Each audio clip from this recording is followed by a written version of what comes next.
My wife tried to frame me for cheating with her friend to file for divorce. But I found out first. I'm 30. I had a job I loved as a software developer at a growing tech company, a wife I adored, and a house in the suburbs that was starting to feel like a home. My world fell apart the day I found out the truth about my wife, Rachel. Rachel and I met when I was 23, fresh out of college with dreams of making it big in the tech industry. She was smart, beautiful, and ambitious, working as a marketing executive at a local firm. I admired her drive, the way she could command attention in any room. Our relationship felt like a perfect match from the start. We complemented each other in ways I never thought possible. She encouraged me to pursue my career in software development, and I supported her dreams of starting her own marketing agency. We were a team, and for a while, that's exactly how it felt. After 5 years of dating, we got married in a beautiful ceremony outside the city. Our families blended seamlessly, and I remember thinking how lucky I was to have found someone who fit so perfectly into my life. It was the beginning of what I thought would be a long and happy life together. But it wasn't long before things began to change. Looking back, I should have seen the signs earlier.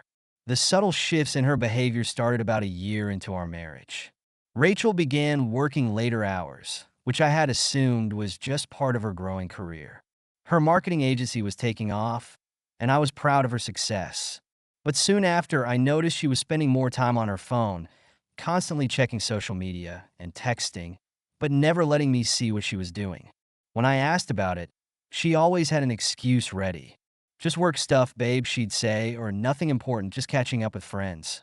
I trusted her completely, so I didn't think much of it. But a small seed of doubt had been planted, one that would grow larger with each passing day. A few months ago, I started noticing more dramatic changes in Rachel's behavior. She became obsessed with her appearance, spending hours at the gym, buying new clothes from expensive boutiques, getting her nails done twice a week. She started following strict diet plans and talking about cosmetic procedures she wanted to try. I wasn't complaining. I thought it was great that she was taking care of herself. But it was the way she talked about it that bothered me. She was always looking for validation, asking me if she looked good, if her new outfits made her look younger, more attractive. She started taking endless selfies, something she'd never done before. She seemed more obsessed with her appearance than I had ever seen her, and it wasn't just about health anymore. It was about transformation. When I tried to talk to her about it, she would get defensive. "I'm just trying to look my best. Don't you want me to look good?" She'd snap, making me feel guilty for even asking. But it was hard to ignore the change. I was no longer the center of her world. She was distant emotionally and physically. And the more I thought about it, the more I realized how isolated I was becoming. Then came the incident with my phone. One morning, I couldn't find it anywhere. I didn't think much of it at first, assuming I had left it at home or misplaced it. But when I couldn't find it for an entire day, I began to worry. I retraced my steps, checked every room in the house, even called my office. Nothing. It was as if my phone had vanished into thin air. When I told Rachel about it, her reaction should have been my first real warning sign. She didn't seem concerned at all. In fact, she was unusually calm about the whole thing. "You should just get a new one," she said, barely looking up from her own phone. "It's just a phone. Don't stress over it." I didn't understand why she wasn't more concerned, especially since we had so many important photos and memories stored on it. But I didn't push the issue. I got a new phone, thinking it was no big deal. But the truth is, it was just the beginning of their plan. In the weeks that followed, things got even stranger. Rachel was constantly on her phone, texting, making calls, stepping out of the room whenever I was around.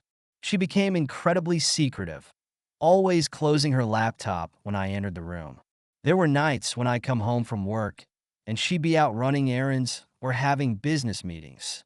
I didn't mind at first, but the more she kept to herself, the more isolated I felt. One evening, I heard her phone ringing while we were having dinner. It was the same ringtone she had set for her friend Sue.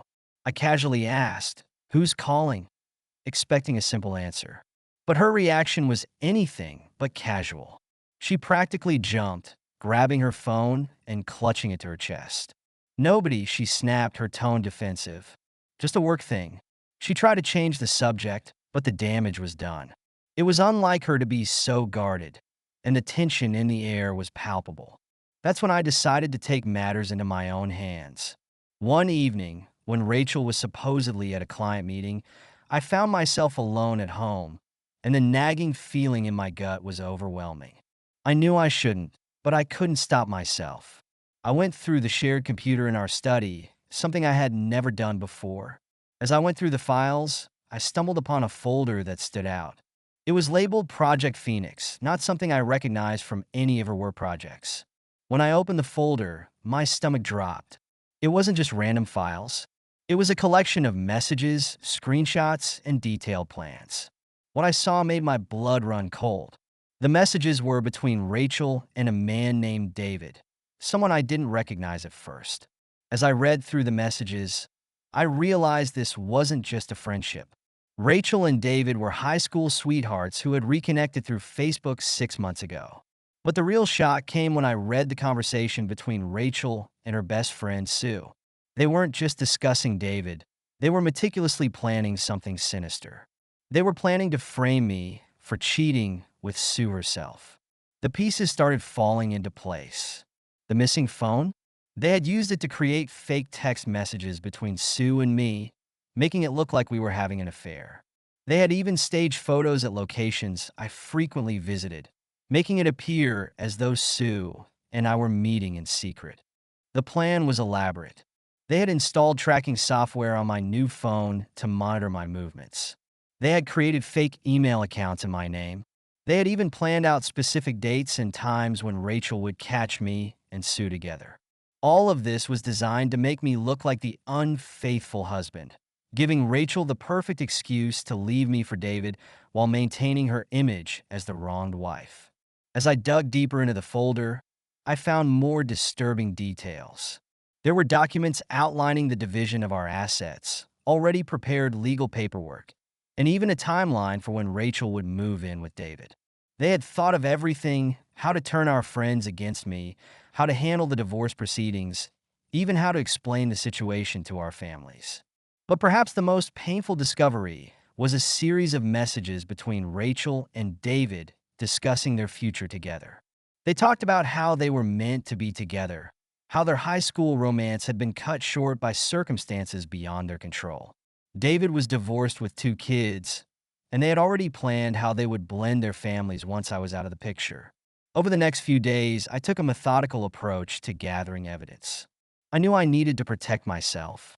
I started by making copies of everything I found: messages, emails, photos, and the detailed plans.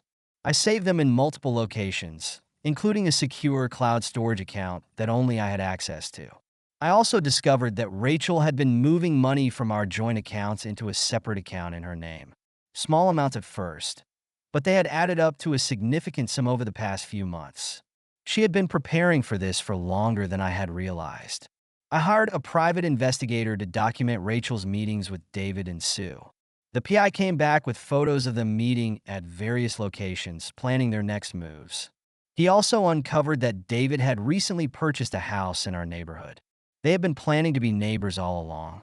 The day I finally confronted Rachel, I was prepared. I had all the evidence organized, including recordings of her conversations with Sue about their plan. I waited until she came home from one of her business meetings, which I now knew was actually a meeting with David. "We need to talk," I said calmly as she walked through the door. She must have sensed something in my tone because she froze, her hands still on the doorknob. I pulled out my laptop and started showing her everything I had found: the messages, the photos, the plans, everything. Her face went through a range of emotions: shock, fear, anger, and finally, defiance. She didn't cry or apologize. Instead, she stood there, arms crossed, as if waiting for me to finish. When I was done, she simply said, "You weren't supposed to find out this way." I laughed bitterly. How was I supposed to find out? When you and Sue staged your little scene? When you had me served with divorce papers based on false accusations? My voice was steady, but inside, I was shaking with anger and hurt. The following weeks were a blur of legal meetings and painful conversations. I filed for divorce first, citing her infidelity and presenting all the evidence I had gathered. Her carefully crafted plan had backfired spectacularly. Instead of being the victim, she was exposed as the manipulator. Our friends were shocked when the truth came out. Many of them had been unwittingly involved in her scheme.